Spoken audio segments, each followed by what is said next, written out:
Bonjour à tous, bonjour Daniel. Bonjour à tous et à toutes. Bienvenue dans ce numéro 38 de l'émission En mode député. Émission du mois de novembre 2019, un mois encore très riche, avec un programme pour cette émission lui aussi très complet.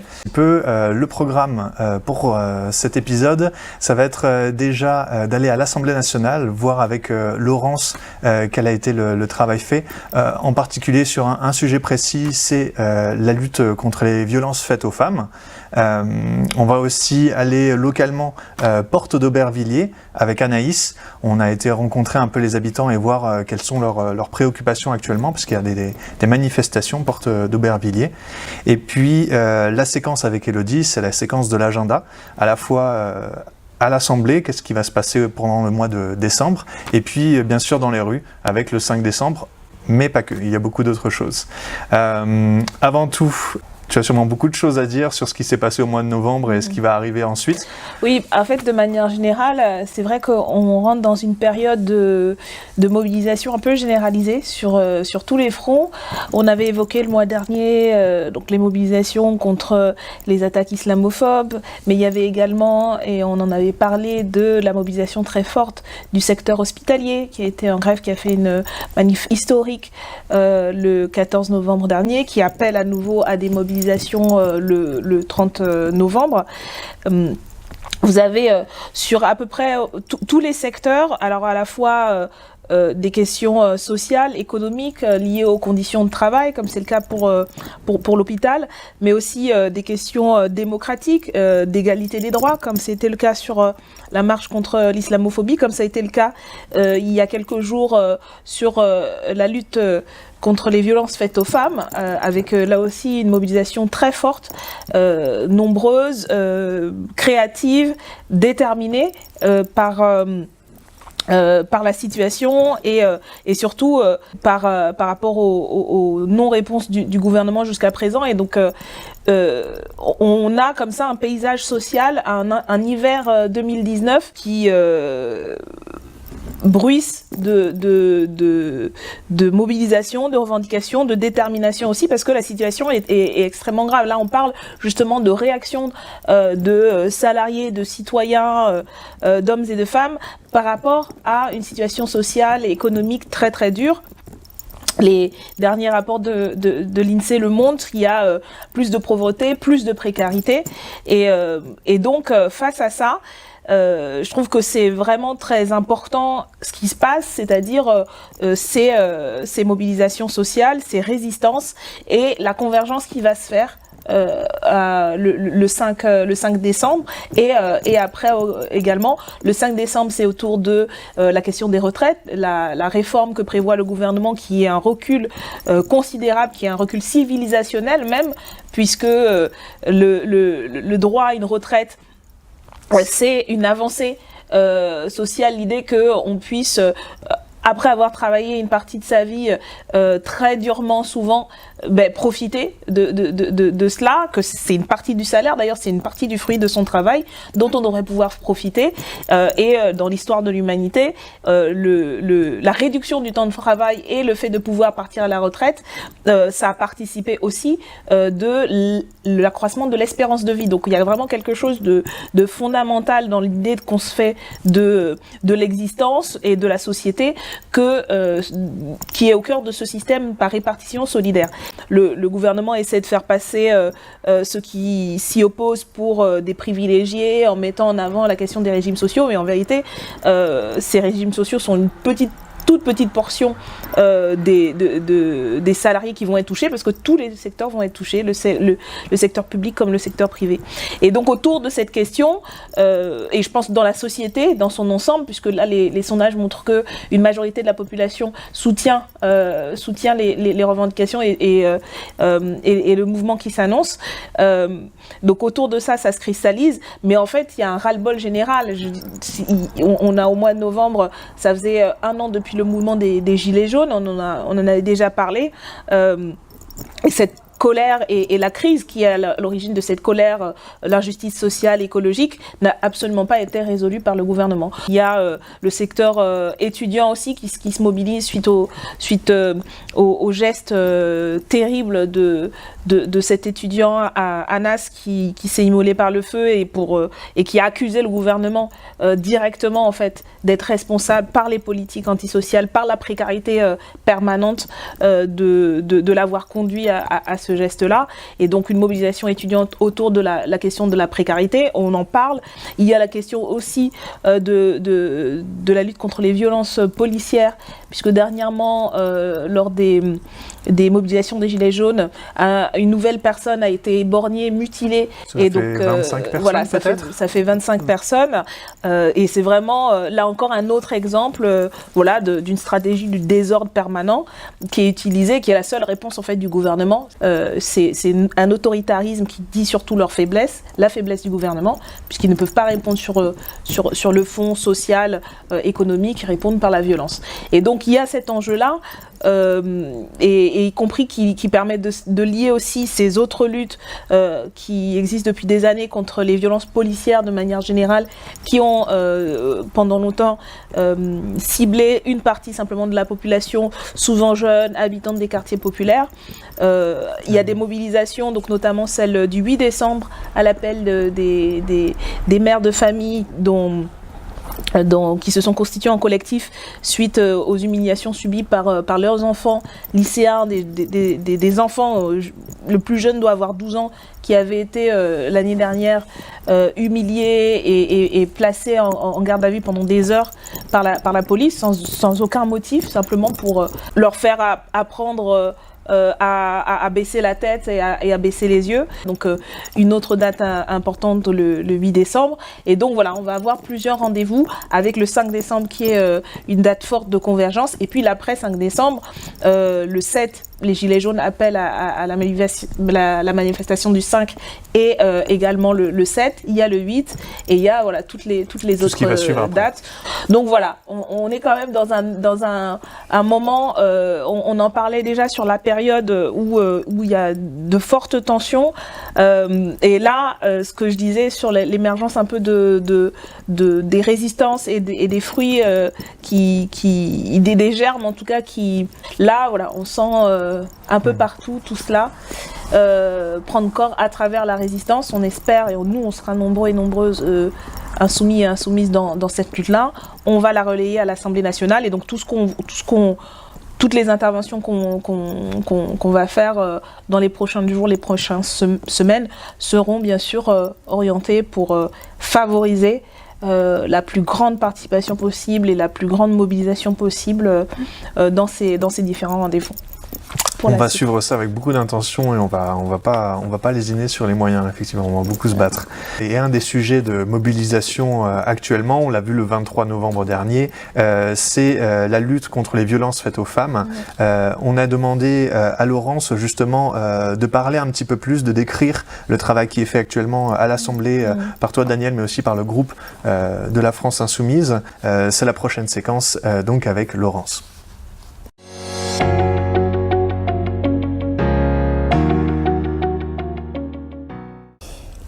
Bonjour, alors moi je vais vous parler aujourd'hui du travail à l'Assemblée nationale qui a été fait concernant la lutte contre les violences faites aux femmes. Il y a une vidéo beaucoup plus longue qui existe, que vous pouvez voir en lien, où je parle en long, en large, en travers de cette question. Mais là ça va être une vidéo succincte. Donc à l'Assemblée nationale, quel est le travail qu'on a effectué jusqu'à présent? On a beaucoup amendé le texte contre les violences sexistes et sexuelles qui avait été déposé par Marlène Schiappa, notamment pour pousser la question de la présomption de non-consentement pour les personnes âgées de moins de 15 ans. Donc ça avait été rejeté. On va redéposer prochainement une proposition de loi sur ce sujet-là, on l'espère transpartisane. Et puis, il y a la question d'une PPR, d'une proposition de résolution de commission d'enquête sur les féminicides et sur la gestion publique et politique des féminicides. Et Nicole Belloubet, aujourd'hui, le reconnaît, elle parle de dysfonctionnement. Nous, on peut parler de fonctionnement aujourd'hui d'un système juridique et juridictionnel qui fait que la mort des femmes sous le coup des hommes parce qu'elles sont des femmes n'est pas pris en compte à sa juste mesure par le système français. Donc nous, on aimerait qu'il y ait des moyens parlementaires qui soient mis en place pour que ce soit enquêté, pour qu'on sache exactement qu'est-ce qui ne va pas, qu'est-ce qui pourrait être mis en œuvre, comment améliorer ce système pour que aujourd'hui, on est le 18 novembre, je crois qu'il y a 136 femmes qui sont mortes parce qu'elles sont des femmes sous le coup d'un conjoint ou d'un ex-conjoint. Donc en fait, au moins, c'est un chiffre pléthorique. Et voilà, donc ça c'est les deux choses qu'on fait à l'Assemblée. Et puis on a déposé des amendements également dans le cadre de la proposition de loi d'Aurélien Pradié concernant les ordonnances de protection. Nous, on avait posé des amendements pour mettre une définition du féminicide dans le code pénal et pour que cette définition du féminicide entraîne une meilleure protection des victimes. C'est-à-dire que quand il y a des tentatives de féminicide, il fallait qu'il y ait des personnes spécialisées qui soient au sein du commissariat, qui puissent accueillir les personnes, qui puissent les protéger, les rediriger et les loger, et que tout au long de la procédure, ces personnes-là soient accompagnées, elles ou leur famille, quand il y a des enfants donc, qui survivent au meurtre de leur mère. Ces amendements, ils ont été jugés irrecevables parce que, et je cite Éric Woerth, donc qui est à la Commission des finances et qui juge de la recevabilité de certains amendements dit article 40, il était évident que de toute façon, si on mettait plus d'argent, ça permettrait de mieux prendre en compte les féminicides et que du coup, ça ne valait pas la peine de faire une expérimentation. Nous, on considère que où on met l'argent ou on ne le met pas, c'est une question politique, mais ce n'est pas le traitement qu'en font les services de l'Assemblée nationale. Voilà. Et je vous invite fortement à voir justement la séquence de Laurence un petit peu plus longue sur le sujet des violences faites aux femmes. Elle y revient notamment sur la définition justement de la violence faite aux femmes, pourquoi c'est structurel, pourquoi c'est politique. Et elle donne plein de pistes pour approfondir un petit peu cette question-là si elle vous intéresse. Daniel, toi, tu étais à la manifestation du 23 novembre. Comment ça s'est passé? C'était très inspirant. C'était une manif nombreuse, avec plein de slogans, plein de couleurs, beaucoup de détermination. Moi, j'étais impressionnée par la jeunesse de la manifestation par rapport aux années précédentes, en plus, où tous les ans, il y a ces appels. Et là, on a senti vraiment que ça touchait...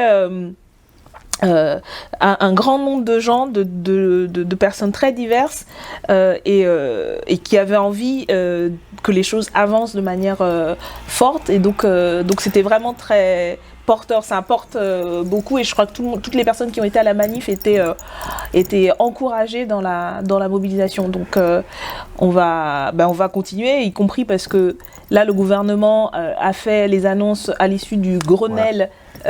Sur les violences conjugales qu'ils avaient lancé il y a quelques semaines. Et en fait, en matière d'annonce, il n'y a rien au final. Ils redisent des choses qui existent déjà. Il est même en fait apparu que beaucoup des annonces sont quasiment exactement les mêmes que celles qui étaient faites il y a 6 ans. Déjà quand le sujet était... le gouvernement précédent avait donné l'impression de prendre en main la question. Et donc, en fait, voilà, il n'y a rien. On a un gouvernement qui est tellement pris dans le carcan de l'austérité budgétaire qu'ils sont incapables, au-delà des effets de communication, donc ça fait beaucoup de com', notamment par la voix de Madame Schiappa, mais sur le fond, ils refusent de desserrer les cordons de la bourse et d'investir les 1 milliard de budget qu'il faudrait uniquement sur la question de la lutte contre les violences sexuelles et sexistes. Et donc, ça veut dire qu'il va falloir être encore plus nombreux et nombreuses dans la rue, dans les mobilisations, et faire en sorte que, dans l'atmosphère générale que je décrivais tout à l'heure, la question qui est une question sociale, économique, culturelle, traverse aussi les revendications et les mobilisations, parce que les femmes sont les premières victimes, les premières cibles, non seulement des violences physiques, des violences psychologiques, des violences économiques aussi. Et donc, et les femmes sont très nombreuses et très, très impliquées dans beaucoup de des luttes dont je parlais, que ce soit des luttes de l'hôpital, des luttes des gilets jaunes, des luttes contre les violences policières. Donc c'est une question qui va continuer à être portée. Oui, la question c'est souvent celle un petit peu de la bourse, de financer, d'aider, d'aller concrètement un peu casser l'idée d'austérité et puis d'accepter de faire vraiment bouger les choses. C'est une question qui se pose aussi très localement sur le 18e et 19e arrondissement, notamment ces derniers jours à la porte d'Aubervilliers. Il y a eu plusieurs manifestations et donc on est allé voir avec Anaïs un petit peu ce qu'il se passait sur place, quelles étaient les demandes des habitants là-bas. Toi aussi tu y es allé, peut-être qu'on va revenir dessus un petit peu plus tard, mais avant tout la séquence avec Anaïs justement, porte d'Aubervilliers.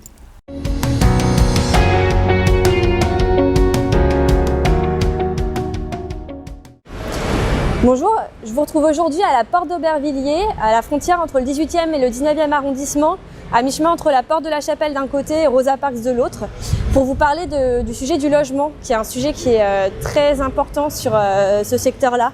Comme vous le savez sûrement, à la porte de la Chapelle, il y a quelques semaines, il y a une grosse évacuation d'un campement de personnes migrantes qui étaient laissées à la rue et qui dormaient sous l'échangeur du périphérique. C'est l'énième évacuation depuis 2015 et la crise de l'accueil des personnes migrantes, notamment à Paris.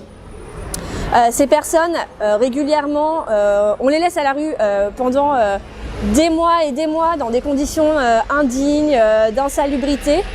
Et puis un jour, on décide d'évacuer le camp, on enlève leurs affaires, on les envoie dans des centres qui sont parfois extrêmement loin, très isolés, le temps d'étudier leur situation administrative et de décréter si elles ont droit ou non à un hébergement. Et puis si on estime qu'elles ne rentrent pas dans les critères, eh ben, on les remet à la rue en leur disant d'appeler le 115 qui n'a aucune place d'hébergement. Donc Danielle Obono, comme vous le savez certainement, elle s'est beaucoup investie sur la loi Asile et Immigration. Elle a formulé des propositions très concrètes pour l'accueil des personnes migrantes et elle continue à interpeller à ce sujet régulièrement. Le fait de laisser des personnes, qu'elles soient migrantes ou non, à la rue, dans des campements autour de tout un quartier, ça crée des forts problèmes aussi bien pour les personnes qu'on laisse à la rue dans des conditions totalement indécentes que pour les habitants d'un quartier. Par exemple, le quartier Charles Hermite qui est juste derrière moi, ça fait 2 soirs de suite, qui se mobilise, qui bloque le tramway pour interpeller l'État et la ville de Paris sur les solutions qu'on apporte à ce quartier. Parce qu'en fait, il est coincé entre les campements. Il y a la colline du Crac aussi qui est pas très loin, qui génère énormément de difficultés avec la proximité avec les campements. Et en fait, les habitants sont complètement abandonnés face à ça, aussi abandonnés que les personnes qu'on laisse à la rue. Et les pouvoirs publics n'apportent aucune réponse. Donc ils se mobilisent, ils interpellent. Danielle Obono était présente hier soir pour les soutenir. Et on attend encore les réponses de la ville de Paris notamment. Un autre sujet sur la question du logement, toujours dans ce secteur-là, côté Rosa Parks. Il y a plein de nouveaux logements qui ont été livrés. En ce moment, il y a une mobilisation de locataires de la résidence Calberson. Donc c'est dans le 19e arrondissement. Qui vivent dans des logements sociaux livrés par la ville de Paris, plein de malfaçons, avec des loyers très chers, avec des coupures d'eau fréquentes, un chauffage extrêmement cher, et ils n'ont aucune réponse de leur bailleur social malgré toutes les interpellations qu'ils font. Ils n'ont aucun soutien de la ville de Paris. Et donc vous avez les équipes du 19e arrondissement de Décidons Paris qui sont allées les soutenir. Et puis Danielle Obono interpelle aussi à ce sujet. Donc on voit que le logement c'est une grosse problématique à Paris, mais particulièrement sur ce secteur de la circonscription. Danielle Obono reste vigilante. Elle continuera à soutenir les mobilisations et interpeller autant que de besoin. Et donc Danielle, tu étais à cette manifestation, en tout cas tu y es passé un soir de la semaine dernière. Est-ce que tu as pu parler avec les gens, les habitants ? Bien sûr. En fait, on avait déjà organisé une réunion avec les habitants de ce quartier, le quartier Charles Hermite dans le 18e, côté 18e, mais c'est en fait à la limite entre le 18e et le 19e arrondissement. Et on avait rencontré beaucoup des personnes qui se sont mobilisées lors des des manifestations là qu'il y a eu autour du quartier et qui nous expliquait la situation, le sentiment d'impuissance et de frustration qui était le leur face à l'abandon de la part des pouvoirs publics, des exécutifs dans les difficultés sociales, en termes de logement, en termes d'accompagnement des personnes toxicomanes, il en était beaucoup question, et donc ce qui crée une forme de désordre civil, désordre social avec de l'insécurité, et ça c'est une thématique importante qui revient beaucoup. Et globalement, en fait, au cœur de cela, il y a l'échec des politiques de la ville qui sont censées répondre à travers le logement, à travers l'accompagnement social, à travers la vitalisation des quartiers aux demandes des citoyens. Et on se rend compte que dans ce quartier, mais comme dans d'autres quartiers de la circonscription, eh bien, voilà, il y a plus de services publics, y compris les services publics de police qui doivent aussi pouvoir répondre quand il y a de la délinquance, et les habitants sont laissés à eux-mêmes, et puis pas juste à eux-mêmes, à beaucoup de difficultés, celles des personnes migrantes. Ils doivent s'occuper parfois eux-mêmes des problèmes locaux. On voit la solidarité se mettre en place. Mais heureusement, parce qu'en fait, moi, ce qui m'étonne à chaque fois, c'est à quel point les gens, spontanément, malgré tout ce qu'ils peuvent entendre et la pression qu'il y a à blâmer les uns et les autres, ils veulent surtout qu'on prenne en charge des personnes qui sont toxicomanes, qui n'ont pas qui sont sans abri, qui sont migrants et migrantes, et que voilà, qu'on règle la situation et qu'on réponde aussi à leur situation de difficultés, notamment sur les questions de logement. Enfin bon, bref, il y a, je crois, une exaspération et une colère légitime de la part des habitants et des habitantes de ce quartier-là, mais aussi d'autres quartiers dans la circonscription. Et ces colères et ces revendications, elles ne sont pas entendues, ou en tout cas, les réponses qui sont données jusqu'à présent sont insatisfaisantes de la part des exécutifs, alors à la fois de la ville, de l'arrondissement, de la ville de Paris, mais aussi du gouvernement, parce que c'est de sa responsabilité. Et donc voilà, j'étais lors de la réunion déjà, j'avais indiqué que moi, je continuera à interpeller donc les exécutifs qui ont le pouvoir en fait par différents moyens d'intervenir, des pouvoirs de voirie pour les questions de logement, pour les questions y compris de police. Moi, je ne peux qu'interpeller étant députée, n'ayant pas ce pouvoir exécutif, mais uniquement un pouvoir législatif. Et donc, je les ai interpellés par des courriers, la ville de Paris, les maires d'arrondissement et le gouvernement. J'avais indiqué dès le départ aux habitants et les habitantes que la meilleure manière de faire bouger les choses, c'était de s'organiser soi-même et de se mobiliser. Et donc, je me suis rendue bien sûr à leur côté quand ils ont décidé de ces actions, et je continue à relayer ces actions parce que c'est comme ça qu'on fait bouger les choses. Et donc c'est important pour que les élus et les exécutifs soient mis en face de leurs responsabilités et des conséquences de leur politique. Mettre l'exécutif en face de ses responsabilités, effectivement, il y a beaucoup d'occasions de le faire. Il y en aura aussi beaucoup le mois prochain. On a justement demandé à Élodie de faire l'agenda du mois de décembre. Bien sûr, il y a le 5 décembre, mais comme je disais, il y a beaucoup d'autres occasions de faire entendre sa voix et de se mobiliser pour le mois de décembre. Et puis, il y a aussi à l'Assemblée tout un travail qui est fait. C'est la prochaine séquence présentée par Élodie.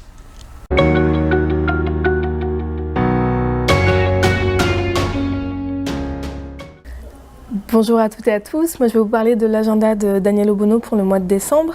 Donc à l'Assemblée, pour commencer, 2 textes importants qui sont en dernière lecture. Pour commencer, le projet de loi de finances de la sécurité sociale, dont la version définitive sera votée le 2 décembre, si je ne me trompe pas, dans la première semaine de décembre en tout cas. C'est le projet de loi qui va régir les dépenses de la sécurité sociale pour toute l'année à venir. Et dans un deuxième temps, c'est le projet de loi de finances, donc le budget de l'État cette fois, qui sera voté à la fin du mois de décembre, si d'ici là les parlementaires, donc sénateurs, sénatrices et les députés, n'ont pas trouvé d'accord en commission mixte paritaire. Donc s'ils n'ont pas trouvé d'accord, ça repasse à l'Assemblée en dernière lecture et ce sera voté autour du 19 décembre, ce sera la dernière loi votée par l'Assemblée cette année. Du côté des mobilisations, il y a quelques dates assez, enfin même très importantes ou particulièrement intéressantes dont je vais vous parler là. Pour commencer, le 5 décembre. Le 5 décembre, à l'appel de tous les syndicats interprofessionnels et étudiants. Donc c'est la mobilisation pour protester contre la réforme des retraites. C'est une réforme qui porte vraiment un coup très très dur à notre système de retraite tel qu'on le connaît depuis des décennies, depuis le début de la sécurité sociale, qui est un système de retraite par répartition, vraiment un système de solidarité, c'est le fondement de la sécurité sociale. Donc l'objectif du gouvernement, c'est de passer de ce système de répartition, donc de solidarité nationale, à un système de capitalisation, donc un système par points individualiste dans lequel vous épargnez chaque mois, chaque année pour votre retraite future, sans avoir aucune idée en réalité de ce que vous épargnez maintenant, enfin l'effort que vous pouvez consentir financièrement en épargnant, ce que ça vaudra dans 20 ans, 30 ans, 40 ans, qui sait à quel âge on pourra prendre notre retraite, ma génération et les suivantes. Un petit conseil vidéo d'ailleurs sur la sécurité sociale, si vous ne l'avez pas vu, je vous conseille très très très vivement La Sociale. C'est un documentaire, donc en 2 mots, hein, La Sociale. C'est un documentaire de Gilles Perret sur la création, l'histoire et le fonctionnement de la sécurité sociale. C'est extrêmement intéressant. Une autre date, le 7 décembre, un petit peu du même acabit, c'est une journée de protestation contre la réforme de l'assurance chômage qui fonctionne sur le même système d'économie qui est faite sur le dos des plus vulnérables par le gouvernement qui, dans le même temps, fait des cadeaux fiscaux absolument scandaleux aux plus riches de la population. Selon l'INSEE, il y a 400 000 personnes supplémentaires cette année qui sont passées sous le seuil de pauvreté. Donc ça fait 14,7% de la population maintenant qui vit sous le seuil de pauvreté. Ça fait 1 personne sur 7. Et on continue à faire des économies sur le dos des plus riches. Donc le 7 décembre, pareil, regardez Démosphère, regardez les mobilisations chez vous. Faites appel à votre syndicat si vous en avez un. Syndiquez-vous si vous n'êtes pas. Et voilà, le 5 décembre et le 7 décembre dans la rue.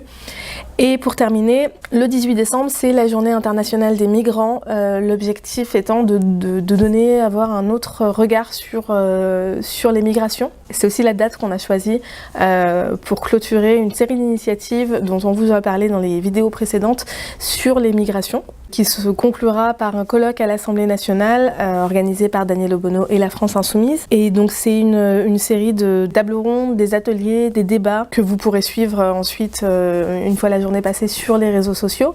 Donc regardez Twitter, Facebook, et puis on publiera aussi sur le site internet. Et l'objectif donc de cette journée, outre de clôturer cette série d'initiatives, c'est donc d'une part d'impliquer les collectifs, les associations qui travaillent sur ces questions-là, et aussi et surtout d'entendre les paroles des personnes concernées en premier lieu. Donc je vous invite à suivre ces débats qui promettent d'être vraiment vraiment très intéressants sur les réseaux sociaux de Daniel Obono. Et en attendant, moi je vous quitte avec juste ça, une date à retenir. Si vous n'en retenez qu'une, c'est le 5 décembre, tous ensemble dans la rue, rendez-vous dans la lutte. Et un très beau mois de décembre.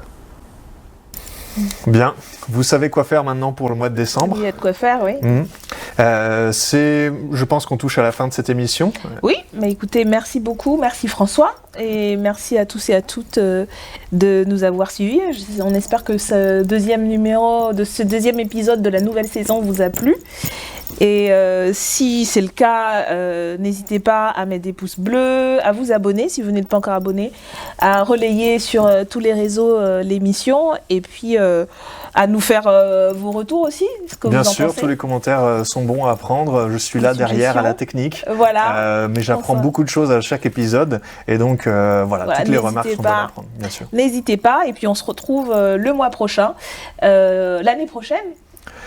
Le mois prochain, l'année prochaine, on y arriverait? Non. Est-ce qu'on y arriverait à faire un prochain épisode avant le premier Oui, parce que quand même, il va y avoir beaucoup de choses, comme on l'a vu. Donc voilà, en tout cas, avec un prochain numéro, le numéro 39, ce sera. Voilà, en attendant, bonne mobilisation, bonne journée, bonne semaine. Et puis, rendez-vous dans la lutte, comme on dit. Et à bientôt. Très bon mois de décembre, très bonne mobilisation. À très bientôt à tous.